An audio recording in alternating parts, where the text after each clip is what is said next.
گایز، حالتون چطوره؟ من سارا هستم از کانال سارامون.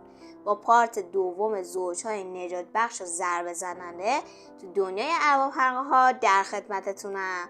بزن بریم سراغ بقیه زوجا. داستان عشق الوه تینگول به همسرش ملیان مایا یکی از قشنگترین داستانهای عاشقانه تالکین به حساب میاد. اونا تو نگاه اول عاشق هم شدن که تا سالها توان تکون خوردن یا حرف زدن رو از دست میدن. این دو نفر به همدیگه خیره میمونن که جنگل اطرافشون تو طول زمان رشد میکنه. این همون عشق ابدیه. تعجبی نداره که الوه معتقد بود موجودات فانی نمیتونن زوج مناسبی برای دخترش باشن.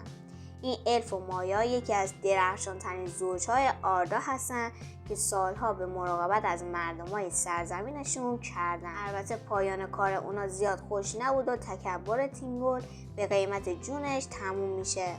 پس از مرگ الوه، ملیان با غمگینی و اندوه به خاطر مرگ همسرش به والینور برمیگرده. پادشاه تئودن جنگجوی بزرگ و دلیر بود، ولی به گریمای مارزبون اجازه داد کنترل ذهنشو به دست بگیره. به تندی مقابل درخواست خواهرزادش وایساد که میخواست تو جنگ شرکت کنه و تو فرمانروایی خطاهای زیادی مرتکب شد. همسرش الفرید موقع زایمان از دنیا رفت. پسرشون تئودت سرانجام خاصی نداشت و تو حمله اورکا میمیره. برای همه ایومر جانشین اون میشه. ولی چرا تالکین ایومر رو از همون اول فرزند تئودن معرفی نمیکنه؟ چرا زنای زیادی تو سرزمین میانه موقع زایمان از دنیا میرن؟ شاید علتش این باشه که اینطوری داستان واقع گرایانه تر میشده. آراگون به نظر مهمترین شخصیت توی سرزمین میانه است و بدون شک میشه گفت که والدینش گیراین و آراتورن دوم از اهمیت زیادی برخوردارن. اگر این دو نفر به خاطر مخالفت پدر گیراین با هم ازدواج نمی‌کردن، دیگه استرایدر یه شاه گندور به وجود نمی‌اومد. گیراین که یه جورایی از آینده خبر داشت میدونست که ازدواجشون به مردم امید خواهد داد و همین برای تشکیل زندگی کافی بود. البته این ازدواج پایان خوشی نداشت، چون که زمانی که آراگون 2 ساله بود آراتورن به دست اورکا به قتل رسید. همین گیراین تصمیم گرفت پسرش رو پیش الرون ببره تا اون به فرزندش آموزش بده. شخصیت دیگه‌ای که بعد از زایمان جونش رو از دست میده میریله که با به دنیا آوردن فانور دیگه توانایی برای ادامه زندگی نداره. این در حالیه که اون تو سرزمین جاودان هستش، سرزمینی که قراره برای بازنشستگی الفا باشه تا تو اون به آرامش و آسایش بتونن به زندگی ادامه بدن. پس چطور چنین چیزی ممکنه؟ از مرگ میریل به خاطر شکاف و اختلافی که بین الفا ایجاد کرد به بدیهیات میشه. بعد از این که فیلم مجددا ازدواج میکنه، میریل متوجه میشه که دیگه جایگاه قبلی خودشو از دست داده. پس تصمیم میگیره برای همیشه در بافندگی به وایره کمک کنه و دیگه به دنیای الفا و آدمیان بر نگرده. حتی اگه داستان عاشقانه این دو نفر جذاب به نظر نرسه، ولی آراگون و آرون باعث شدن داستان ارباب حلقه همون حماسه کلاسیکی باشه که تو اون دو عاشق به خاطر جنگ از هم جدا شده و در انتهای داستان به هم میرسن. به نظرتون قشنگ نیست؟ آرون در مقابل پدرش میسته و به زندگی ابدی دست رد میزنه تا با آراگون ازدواج کنه. آراگون حتی وقتی که فکر میکنه آرون در حال ترک سرزمین میانه است، بازم بهش وفادار میمونه. دیالوگ های این دو نفر یکی از بهترین دیالوگ ها تو بین تمام شخصیت های این مجموعه است. سایه جنگ با نمایش شلوغ عنکبوت به شکل زن زیبا و ایجاد رابطه عاطفی بین اون و سارون یکی از بزرگترین تعریف ها رو به داستان های تالکین وارد کرده. این رابطه به دلایل مختلفی خیلی بده. تبدیل یه عنکبوت به زنی خوشچهره به خودی خود ایده احمقانه‌ای بود، اما ایجاد رابطه بین این عنکبوت و سارون اتفاقی بود که همه چیزو خراب کرد. داستانی که در نهایت با خیانت سارون به شلوغ به پایان میرسه.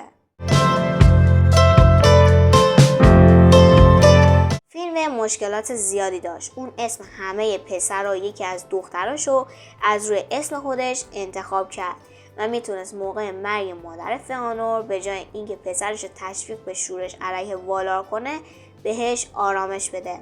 ازدواج دوم یک الف، اونم بعد از مرگ همسر اول، اتفاقیه که بین این نژاد تقریبا تا حالا اتفاق نیافتاده بود. ازدواج فیلمه و همسر دومش این نیست، به خاطر همین از اهمیت زیادی برخورداره. ازدواج الفا ابدیه، هرچند مرگ میریر کمی آزاردهنده به نظر میرسه، ولی ازدواج دوم فیلمه نشون میده جدای از نژاد مخلوقات ادامه دادن زندگی و ازدواج دوباره ممکنه و باعث نجات میشه.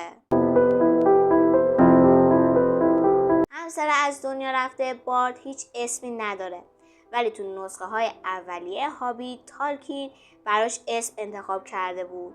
اسم اولیه سیگرید بوده که بعدها این اسم تالکین روی دخترش گذاشت، چون احتمالا جایی برای دو زن توی خانواده وجود نداشته.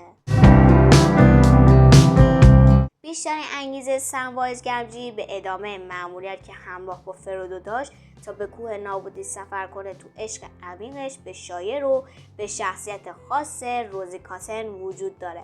هرچند عشق سم و روزی تو داستان اصلی اهمیت به خصوصی نداره، ولی این دو نفر نماینده هابیت های واقعی هستن که ارزش جنگیدن برای رسیدن به همدیگر رو به خوبی میدونن.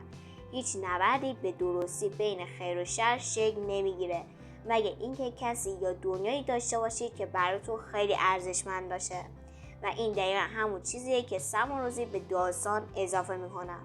مراسم عروسی و بعد از اون به دنیا آمدن بچه‌های این دو شخصیت باعث میشه پایان ارباب حلقه ها حس شروع یه زندگی جدید رو به مخاطب القا کنه.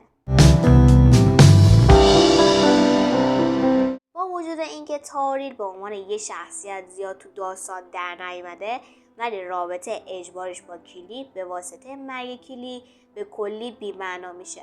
این رابطه میتونست مدت‌ها قبل از دوستی لگولاس و گیملی که به پیوندی بین دو نژاد الف و دورف به حساب بیومد خیلی جذاب‌تر از اینا باشه.